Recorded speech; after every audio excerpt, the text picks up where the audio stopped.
আর্থিক প্রতিষ্ঠানগুলোর স্বচ্ছতা এবং প্রয়োজনীয় সংস্কারের রূপরেখা তৈরির লক্ষ্যে আইএমএফ এর সঙ্গে পুরনো চুক্তি থেকে সরকার বেরিয়ে এসেছে বলে মন্তব্য করেছেন অর্থ ও পরিকল্পনা মন্ত্রী আমির খসরু মাহমুদ চৌধুরী।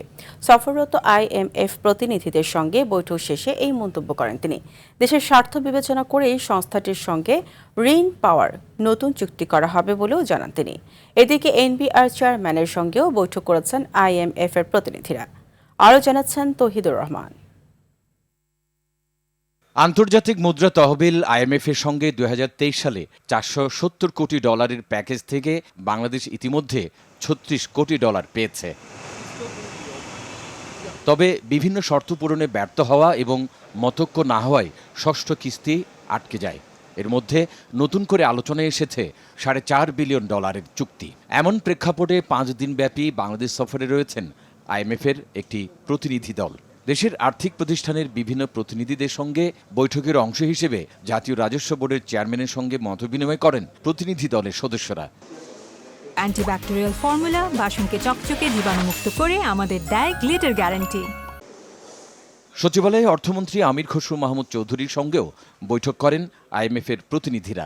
পরে সাংবাদিকদের কাছে আইএমএফ এর সঙ্গে চুক্তি বাতিলের বিষয়ে কথা বলেন মন্ত্রী।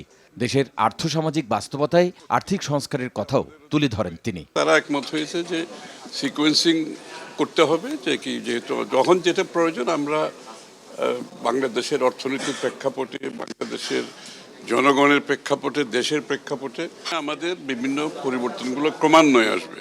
বর্তমান সরকার ক্ষমতায় আসার পর সার্বিক অর্থনৈতিক অগ্রগতিতে আইএমএফ সন্তুষ্ট। ধীরে ধীরে সমস্ত প্রক্রিয়া সম্পন্ন করে ঋণ চুক্তি চূড়ান্ত হবে বলেও আশা করেন তিনি। তারা পলিটিক্যাল গভর্নমেন্টের যে রেসপন্সিবিলিটি, এটাকে তারা রেসপেক্ট করে এবং দে আর হ্যাপি অ্যাবাউট পারফরমেন্স যেগুলো হচ্ছে এই পর্যন্ত। তারা হ্যাপি এবং যে ভিত্তির উপর আমি মেনশন করলাম একটু আগে, তার উপর ভিত্তি করে আগামী দিনের প্রোগ্রামটা। কেবল ঋণের অর্থ পাওয়া নয়, বরং দেশের স্বার্থ সংরক্ষণেই বর্তমান সরকার গুরুত্ব দিচ্ছে বলে জানান অর্থমন্ত্রী।